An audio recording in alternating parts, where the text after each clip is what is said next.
La bienvenue au nom d'Afro-Diaspora Expressions of Black Cultures que j'ai l'immense privilège et la responsabilité de présider. Merci d'avoir répondu à notre invitation et merci d'être des nôtres.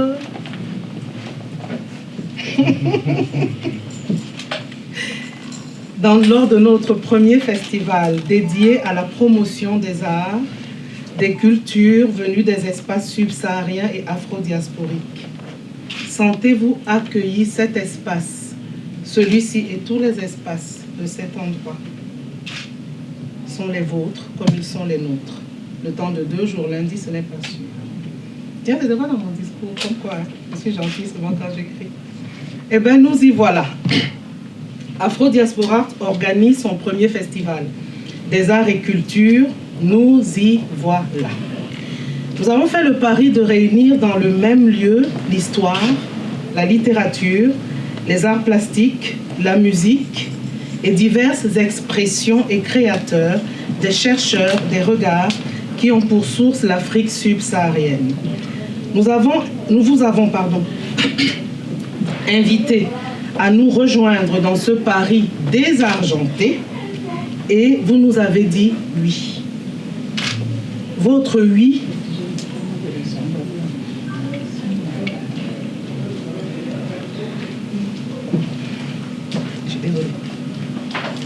Votre oui est un ruisseau doré, précieux, magnifique, qui alimente le fleuve de nos espoirs. Espoir de voir un jour briller avec force la beauté, l'intelligence, la créativité et les vouloir dire de ce que j'appelle les Afriques. Merci de fortifier la colonne vertébrale de nos actions. Merci de nous dire par votre oui que nous ne crions pas dans le désert. Le festival que vous voyez naître aujourd'hui est en gestation dans mes entrailles, dans nos entrailles depuis la première aube de notre association. Je me répète, mais je dis nous y voilà enfin. Enfin. Enfin. Quand Afro-Diaspora est né en juillet 2011, je nous voyais déjà proposer un festival en mai 2013. Quelle folie, n'est-ce pas? Si avoir des rêves donne des ailes aux vivres, il est cependant des réalités auxquelles il est difficile de se soustraire. Il est des servitudes liées aux réalités associatives. Si l'argent est le nerf de toute guerre, les associations sont rarement prioritaires dans les investissements des uns et des autres. Afro-Diaspora n'échappe pas à la règle. Nous n'avons pas d'argent. La bonne nouvelle est la suivante. Nous refusons de désarmer. Et quand une personne résolue arrive au bout de ses ressources matérielles et naturelles, elle se surprend à déployer les ailes de sa créativité. À Afro-Diaspora, nous nous sommes découverts créatifs, inventifs et même très inventifs. Nous avons appris à matérialiser nos rêves sur des lieux qui semblaient inappropriés. Nous avons appris à faire pousser des fleurs sur des déserts pierreux.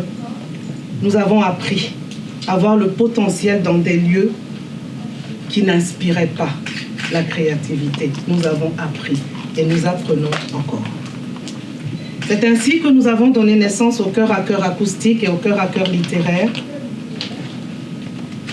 Et aujourd'hui, nous sommes heureux de passer à une étape supplémentaire.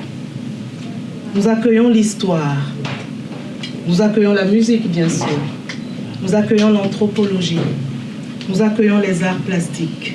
Nous accueillons la poésie et tant d'autres choses. Et nous sommes heureux d'offrir un espace aux enfants pour déployer leurs ailes, pour s'enraciner et s'envoler vers la meilleure version qu'ils puissent avoir d'eux-mêmes. Nous sommes heureux d'avoir trouvé ce lieu, d'avoir rencontré cette pépinière dont le responsable, M. Guy Ernest Mbunja, qui est assis derrière là et qui ne veut pas qu'on sache que c'est lui. Il n'y a pas de raison que je sois seule à être vue, nous allons l'applaudir. Dont le responsable a accueilli notre rêve. Et nous avons découvert un homme qui voulait mettre de la vie et de la culture dans cet espace. nous avons joint, nous avons enlacé nos rêves. C'était juste le temps pour nous et c'était le temps pour cette pépinière. Cette pépinière d'entreprises et d'associations a mué et est devenue progressivement une pépinière d'entreprises, d'associations et des arts et de la culture. Et elle s'appelle Pépinarts et vous découvrez ce nom avec nous. Donc nous allons applaudir M. Mbunja. Nous sommes par ailleurs heureux d'avoir pour partenaire une personne qui se cache par là, qui s'appelle Marlise Goethe, qui pour la petite histoire est une amie d'enfance que je connais avant de naître et qui est responsable d'une entreprise de service à la personne qui s'appelle Des Mains à l'Unisson. Et le nom Des Mains à l'Unisson n'est pas un vain mot parce qu'elle a mis sa main dans la mienne. Ce festival, nous ne sommes que deux à l'avoir porté d'un bout à l'autre, soutenu par lui, mais dans le détail, c'est nous qui l'avons fait. Et je n'aurai jamais de mots assez grands pour la remercier.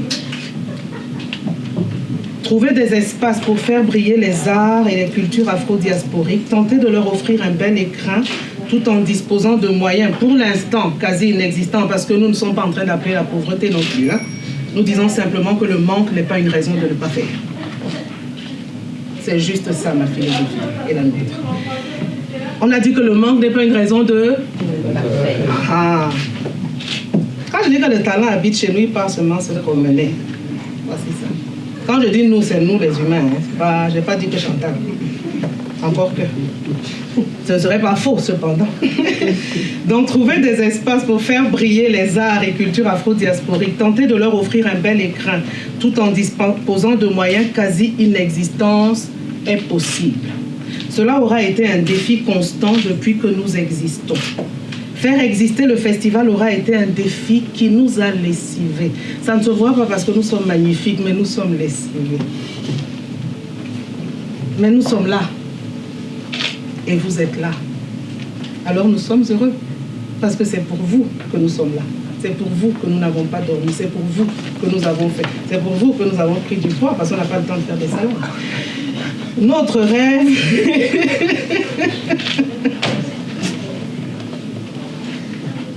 Comme ça, au cas où un indélicat aurait des questions, hein, j'ai réglé ça. Notre rêve est de proposer des espaces de relèvement de nos soi de manière apaisée.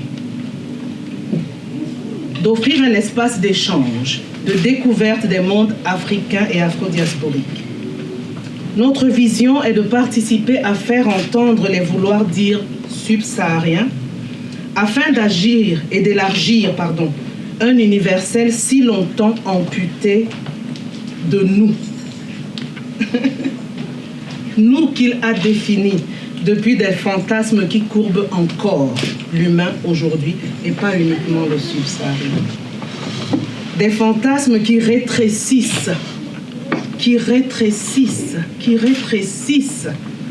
les possibilités de fraternité apaisée entre les hommes.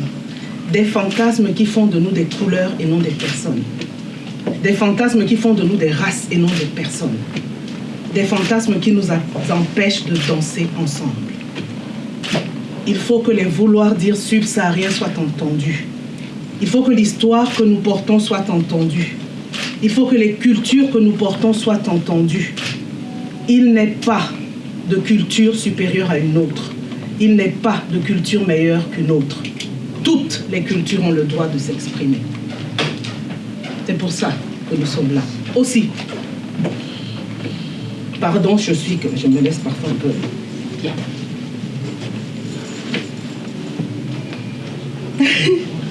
Ça bouillonne, je suis désolée, c'est comme ça. Enfin, je ne suis même pas désolée au fond, c'était juste une expression. Donc, notre vision, comme je disais, est de participer à faire entendre, c'est vouloir dire. Notre vision est de participer à faire entendre que nous avons tant apporté au monde. Notre vision est de faire entendre à nos enfants qui n'ont aucune raison de marcher la tête courbée.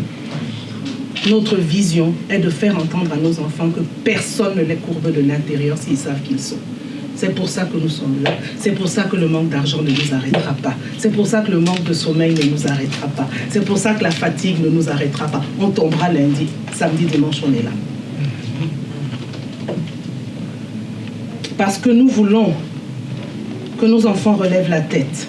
Et nous voulons que tous les enfants relèvent la tête, que dans les cours de récréation, on n'entende plus d'absurdité. Que Hegel et les autres ne soient plus ceux qui structurent la vision du monde. Qu'on entende Cheikh Anta Diop, qu'on entende Frantz Fanon, qu'on entende Maya Angelou, qu'on entende Denis Pourawa qui est là.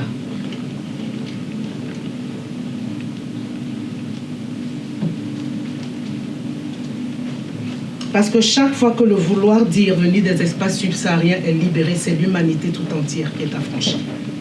Parce qu'un mensonge ne courbe pas uniquement celui qu'on a dénigré, il courbe aussi celui qui se croit debout. Fraternités apaisées passent par des libérations intérieures. Ici, nous ne proposons pas la haine de l'autre, nous proposons l'amour de soi. Notre rêve, c'est que nos enfants relèvent la tête en découvrant qu'avant eux, des personnes qui leur ressemblent ont inventé, combattu, créé, réinventé le monde. Notre rêve est de leur donner des racines afin qu'ils déploient leurs ailes et volent vers des soies apaisées et auxquelles les possibles sont ouverts. Notre rêve est de sortir ensemble des révoltes adolescentes et des improductives gloses et cris de haine pour commencer à bâtir. Bâtir un monde réinventé ou réapproprié dans son sens. Notre rêve est de voir l'Afrique briller en nous, par nous et dans les autres. Parce que l'Afrique est source de tout et de tous.